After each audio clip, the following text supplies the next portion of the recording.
to Would I Lie to You, the show that separates the truth from the twaddle. On David Mitchell's team tonight, an actor who recently hosted Channel 4's Fake News, a panel show all about lying. It'll never work. It's Stephen Mangan.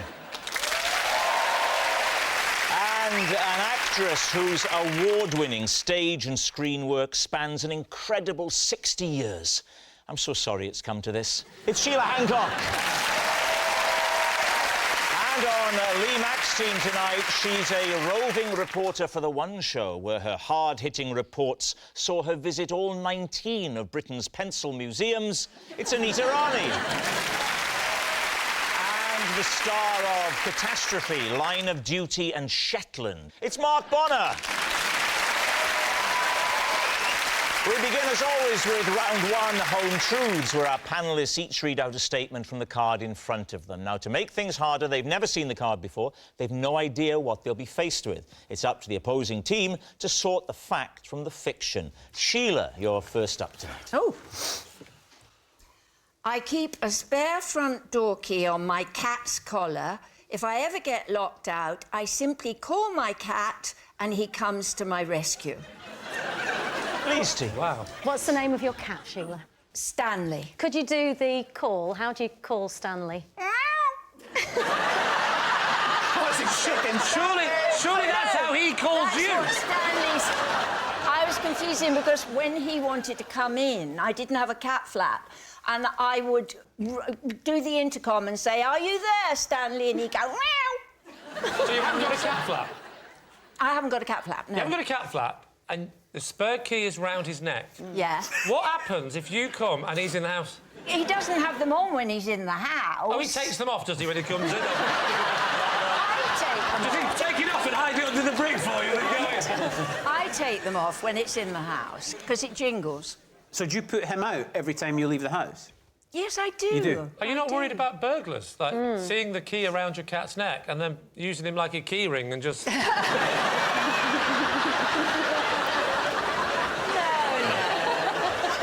because he's... This key's not working!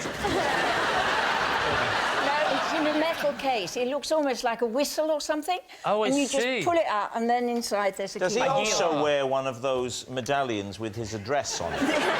No, he's got a chip. He's got a chip inside him. Oh, he yes, yes. He doesn't need anyone to bring him home with his address, because he can just come and go as he pleases with the key. When was the last time you had to use this method? About a fortnight ago. What happened? I'd forgot my key. I left it inside. It was late at night, and I'd just come back from the theatre. It was about 11 o'clock. Oh, what had you seen? Don't say cats. What? I'd seen Jess Butterworth's new play.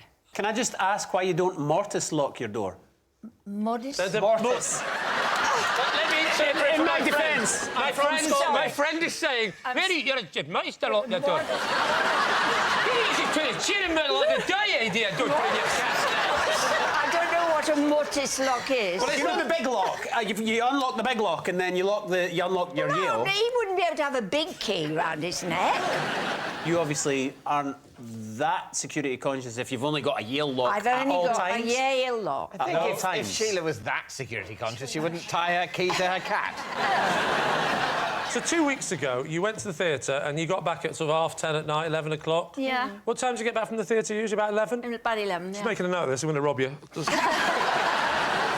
All right, what are you going to say? Lie. You think it's a lie? Lie. Yeah. I'm going with Mark. Lie. I think she's too sensible to do this, Sheila. OK. Yeah. You're saying it's a lie. Sheila, truth or lie? Well, it is a lie. Yes, it's a lie. Sheila doesn't keep a spare front door key on her cat's collar. Anita, you're next. OK. The day I moved into my new house, I caused the whole street to be shut down and my neighbours' homes to be evacuated. David. How did you cause that?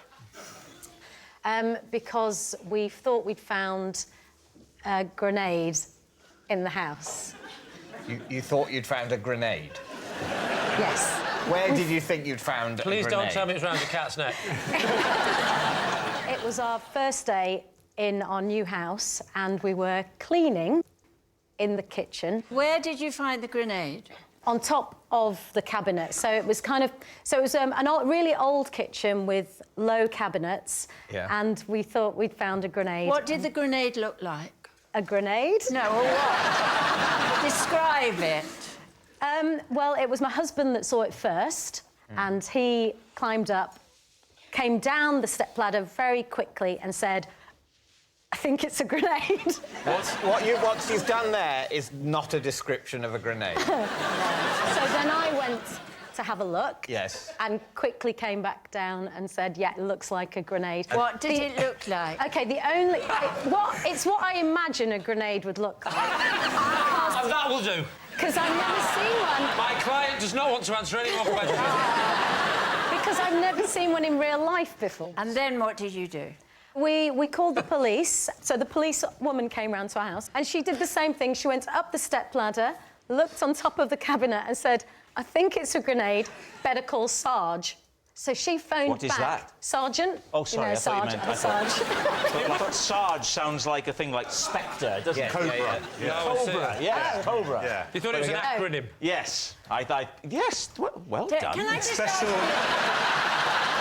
No, you don't expect that, so credit where it's due.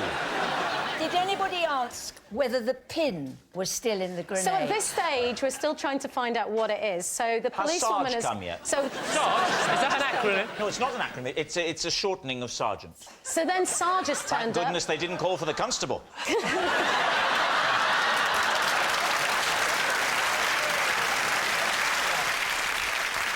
The sergeant's there. up. He walks in, does the same thing, up the stepladder, looks and goes, OK, think it might be a grenade. We're I'll in have our... to call the inspector. No. Then, 7 hours later, the Prime Minister comes in. Nearly. At this point, he thinks, I think it might be a grenade, so he actually phones the bomb squad. So the bomb squad, really nice chap, walks into the kitchen. He walks up the stepladder, looked at it, picked it up. I went, it's a lighter. So... He took the risk of going... Yeah. Because they are the only people, let's be fair. He no turned round with his burnt face and went, finally, one that is a lighter. They're the only... Fifth time lucky! That's why they do their job, because they know what a real grenade is and what a fake one is. So, what are you thinking? Is it the truth? What do you think, Sheila? I'm puzzled by this one. There was a hesitation right at the very beginning while she tried to think up a story, I thought. I think it's true because I like the detail of the policemen going up one by one and looking at it and thinking, oh, I'm not sure about this, I better get someone. And it makes a lot of sense to me that people would pass the buck down the line. I think it's true. Right, true, lie, true, lie.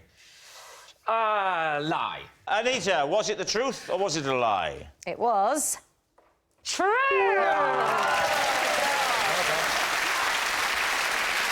Yes, it's true. Our next round is called This Is My, where we bring on a mystery guest who has a close connection to one of our panellists. Now, this week, each of David's team will claim it's them that has the genuine connection to the guest, and it's up to Lee's team to spot who's telling the truth. So please welcome this week's special guest, John.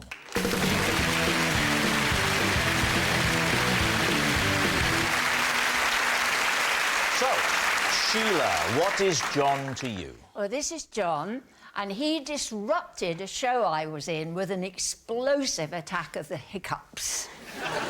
Stephen, how do you know John? This is John. We once spent an hour hiding from a piece of rope because we thought it was a snake. And finally, David, what's your relationship with John? This is John. I was the only person to attend his neighbourhood watch meeting. So we spent 10 minutes drawing a map of the road, then gave up and watched an episode of Knight Rider. So there we have it. Lee's team, where to begin? Should we start with Sheila? Yeah. What was the show?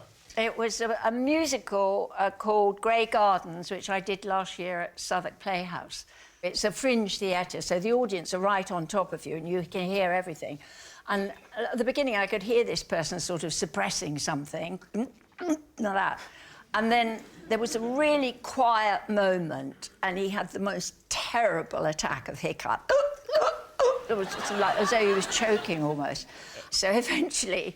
Sorry, eventually? You thought he was choking and you did something eventually? No, I knew he wasn't choking, but he was making a choky-type noise. OK, all right. So I had a glass that was supposed to be whiskey, but was actually water, so I went over to him and I made him drink out the back of the glass when the audience were applauding like mad. What was your character? I was playing this old lady, and it's the story of these two women. They were discovered surrounded by cats and animals. They're probably locked out. Stanley. I'm curious as to how long it was before you stopped the show. I mean... Well, I let it go on for about 2-3 minutes. What were you doing at the time? I was singing. I was trying to sing. You were in the middle of a song? Yes. What was the song, Sheila? So I love you, I love you. It's a song that she sings to her daughter. It's a very poignant moment. But you can't do a poignant moment with someone going... No, I'm kind of surprised. To be honest, I'm kind of surprised that John didn't take it upon himself to leave the theatre. He was embarrassed, poor darling. He's stuck in this show. So you thought you'll help him with his embarrassment? I sort of by did. making him drink upside down with a glass of water? No, I knew the audience were getting really aggressive with him. What were they doing? Well, they were going shush, shush, shush, like that to it. But they must have known that it's an involuntary action and he's not doing it But deliberately. audiences are like that. If in a lovely moment they were enjoying the show and suddenly this idiot's going... And he's going... Are you sure it wasn't like the house version of the song? It's a bit more garage. Is that what you think house music sounds like? and I quote... I would say, of all the genres of music, although house isn't close, it's the closest, unless you can tell me what that is closer than. I would say it's a very experimental, avant-garde, East Philip Berlin in the early 30s. I certainly wouldn't call it house music in a desperate attempt to get down with the kids. I don't think 1930s East German is actually a genre of music. I'm saying... You give me a decade and a country. Yeah, in fact, you've also given a country that didn't exist in the decade you've given. Well spotted. Well spotted. But you noticed that Lee didn't spot it. Right. Who would you like to quiz next? We'll go with Stephen, shall we? Just remind us, Stephen, just to refresh our memories. This is John. We once spent an hour hiding from a piece of rope because we thought it was a snake. Where were you? We were in California. Right. And how do you know this gentleman? I'm related to him. In what how? Well, some of our relatives were, you know... We're cousins. You're cousins? Yeah. OK, so you're in California. Yeah. And what, are you camping, are you? We're camping. What age were you? I was 19. 19? Oh. Who was camping? We were. Just the two of you? Just the two of you? Just the two of us, yeah. Yellowstone? No. Yosemite? No. Big Sur? No. Doesn't matter what type of snake it was. So who spotted it first? We're in a tent, and I wake up, and we're in the woods, and it's California. Oh, you're not a campsite, then? You're just going Not wild? on a campsite, no. OK. And I see a snake on the roof of the tent. So you saw the shadow, the silhouette? We saw a shadow of a snake. So I say to him, I think there's a snake. He says, I think there is. Yeah. But it wasn't moving. But we watched it because we thought maybe it was asleep. How long did you watch it for? For about 40 minutes. Right. And you were too scared to, like, try and sneak out the front way and run? Well, we did come up with a plan. Oh, OK. Which was one of us was going to hit it and knock it away from the tent. And then it would fly away, and then we'd dash out the tent. Hit it with your bare hand? I think it was a pillow, actually. You took pillows camping? Glamping. Don't you? So one of us hit it. Yeah, with a pillow? And the snake flew up in the air and then landed right back down on top of the tent. When it's settled and it was still again, you now know it's definitely not a live snake. No, we think it may have been stunned. Which one of you hit it? I'd be lying if I said I remembered. Probably John, who did Probably it. John. Probably John. I mean, well, see, it's not easy to remember blood relatives, is it? So what happens next? We decided one of us had to dash out of the tent Yeah. and then see what the situation was. And who did that? And John very bravely said he would do it. So quietly we got out of our sleeping bags. And to get him a quick exit, I helped open the flap and he jumped out. And then he turned around and he went, "You won't believe this. It's a rope." OK. Mark, you seem to find a potentially life-threatening situation rather amusing. Where did this... Can I ask, Stephen, where did this rope come from? It was on the tent. It was just a rope on the tent. Ropes on tents are really thin. They're not like... Very They've thin not got the snake. girth of a snake. It wasn't a snake like that. No, it was a piece of rope like that. How could you think that? The most you can figure is a worm. Yeah, but also, you've got to remember... There's a worm! Quick, get my pillow! It's also early morning, so the sun is just coming up, casting Snakes a are a long lot thinner shadow. in the morning, aren't they? It was early morning, they fatten up during the day. That's a little thin bit of rope. That's nothing like a snake. Unless you'd have said the shadow had somehow made it look That's what I'm bigger. saying, it's early You didn't morning. say that! It's early morning, He did the sun say- is low. I said that. He did say that, Made it although... look... I mean... Sometimes Lee doesn't totally listen to everything other people say. It is true. That is a fair point. OK, now, what about David? David. So remind us again, David. Oh, I can't remember. I was the only person to turn up at John's neighbourhood watch meeting and then gave up and watched an episode of Knight Rider. How well do you know your neighbour? Not very well, but a bit. There'd been little... a sort of photocopied note had gone round about this meeting. A photocopied note? It's email these days. Yeah, but how do you know each other's emails before you start Neighbourhood Watch? Well, they've started, the party's in it. No, but this is before this. This is the first meeting, Yeah, isn't it's it? the first meeting. Oh, I do apologise. Sorry, carry on. Sorry, I must apologise about Rob. Sometimes he doesn't listen.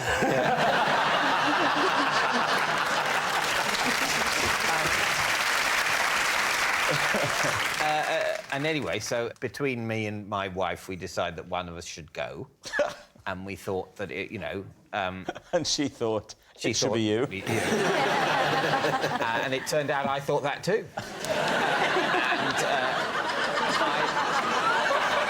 And it started off by you were drawing a map. And then, well, Map of yeah, the well then, streets. Why were you drawing a map of the street?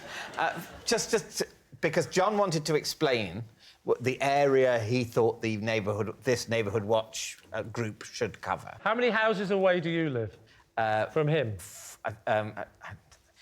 He's, I think, next door but 4. Next door but 4. So let's say 5 houses away. Because that's a very weird way to describe. I've never heard anyone say he lives next door but 4. It just somehow doesn't work. Next door but 1 is the limit to how much you can use. You can't just keep adding numbers on. Go for it. I'm going for it. I'm going next door but 40,000. That's where the Queen lives. Was Knight Rider on telly or did he have it on a DVD? He had it on a DVD. So I'm a massive fan of Knight Rider. I've got all of them. Which one was this? Which what? Which episode? You know what? You understand the question. I don't remember the title of the episode. No, of but Knight Rider. What happened in the episode? I'd be interested to hear Well, this. Michael Knight Settle down, because this will be very interesting. is driving along. Michael Knight, that's a good start, Michael Knight. As I remember, he's driving along and he in kit, Right. and he's driving absolutely on the speed limit, but not above the speed Even limit. in your anecdotes, health and safety is important. Yes, it's important to the plot. Yes. He's driving it, and it says on Kit's digital dial 55 miles an hour, which is the speed limit in America. And the police pull him over. It turns out that he is driving over the speed limit, but there's something wrong with Kit. He's all askew. Hang on, I'm just trying to remember the episode of Knight Rider where the story was about the speedometer being slightly broken. That's a coincidence, because I'm trying to do the same thing. All right. Wow. We need an answer. So, Lee's team. Is John Sheila's helpless hiccuper, Stephen's cowardly companion, or David's night-riding neighbour? What do you think, Mark? It seems to me you can drive a bus through the holes in all 3 of them. I don't know. Stephen's snake. He had me until the pillow. Yeah. I just don't think David, even though he's a really nice man, I just don't think he'd have the patience. I'll have to pull you up on that. Is anyone else would just be like, why don't we just go down the pub, mate? No, not David. Not David, no. David's never ended a sentence with mate. Mate, OK, fine. Fair enough. Except when playing chess.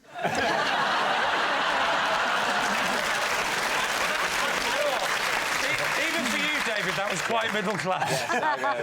Fair enough, you've won, mate. And what about Sheila? The fringe theatre with the hiccups. If I had the hiccups for 2 or 3 minutes, I would leave. Yeah. It's very difficult in those sort of theatres to get out. Yeah. They were trapped. They were trapped. Right, you Well, got... but that's a fire and Look, safety nightmare. I'm just trying to... Right, who's it going to be? I think it's Sheila. What do you think, Mark? David. Do you think Yeah, it's David? I mean, possibly. I think it's Stephen. Lee Mack, make a decision. Be a captain. Right, my decision is definite and it's clear, and I'm not going back on it. Anita, you are deciding. Oh, God. I originally thought Sheila, but I'm going to go with Stephen. You're going to go with Stephen. Yeah. Stephen, What are you do you doing, think? Mark? Stephen! Stephen. Stephen. We're going to say Stephen. You're all saying it's Stephen. I don't know why. John, would you please reveal your true identity? Hi, I'm John, and Stephen and I hid from a piece of rope.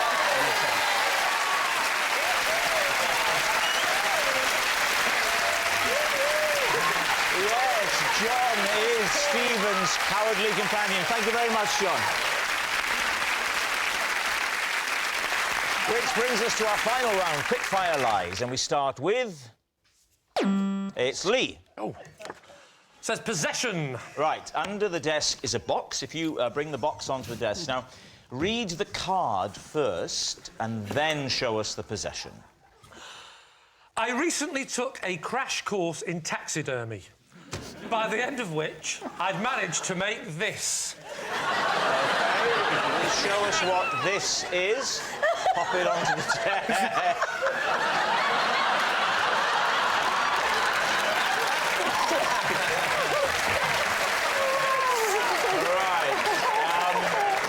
David's team, where would you like to begin? What is it? I can't see Can we have a proper Hold look? it up. That, Sheila, is what I call mouse on a skateboard. Would you like me to take it across? Please do. What's it made of? Made of mouse. With a little bit of skateboard.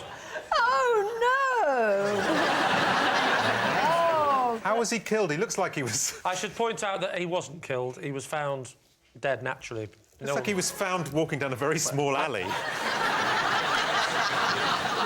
Careful, took ages. OK, first of all, how long was this course? This is the first course. The course is well, it takes place over about 16 weeks, so 4 months. A crash course that's... Taxidermy takes years to perfect. This is a crash. And how often did you go? It happens every week Once a week. for 16 weeks. That's not a crash course. That's is. an evening class. No, not in relation to the proper course to become a professional taxidermist. Well, that goes on takes for 25 4 years and you meet once every 6 months? That takes 4 years, or until the animal dies. can you... How did you do that mouse? Basically, I found a mouse. Where? There, on the stair.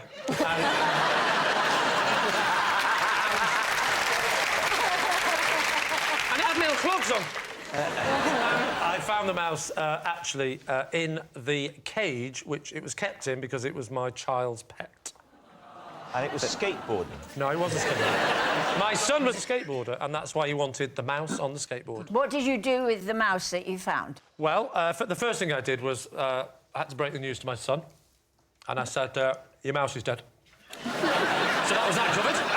And then he said, "Oh, I don't want to lose him forever." And I said, "In that case, it's the crash course at the taxidermy."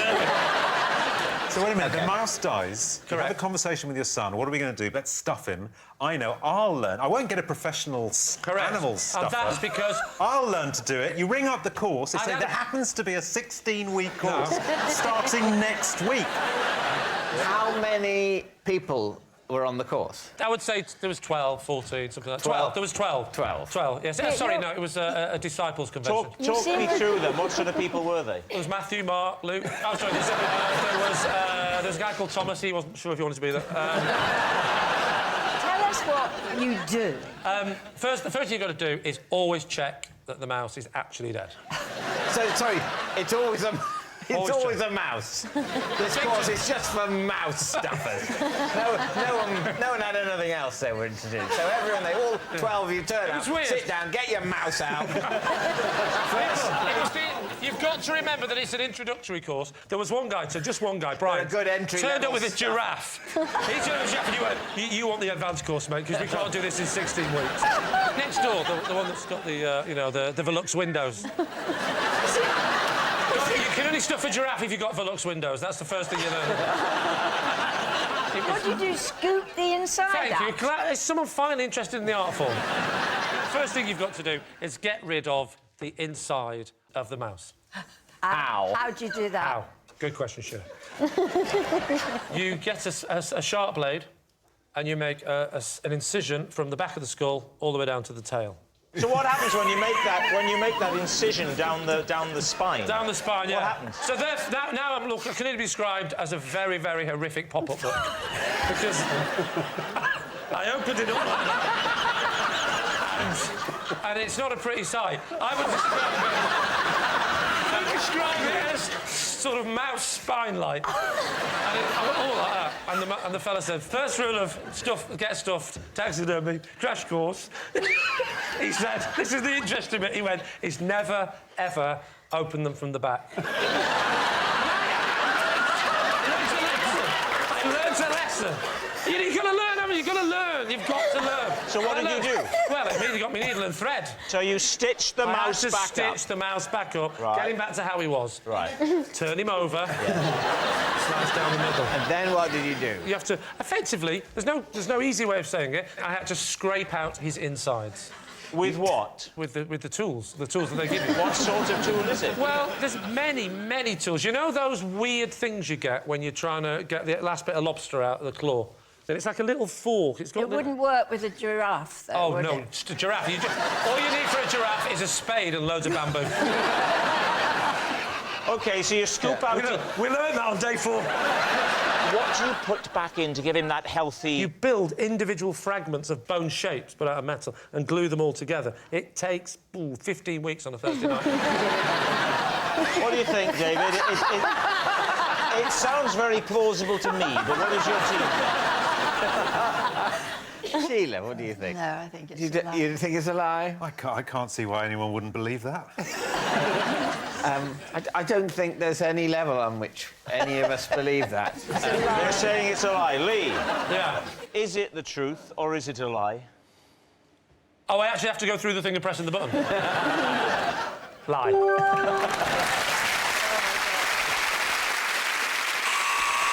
Well, that noise signals time is up. It's the end of the show, and I can reveal that Lee's team have won by 3 points to 1. Thanks for watching. We'll see you next time. Good night.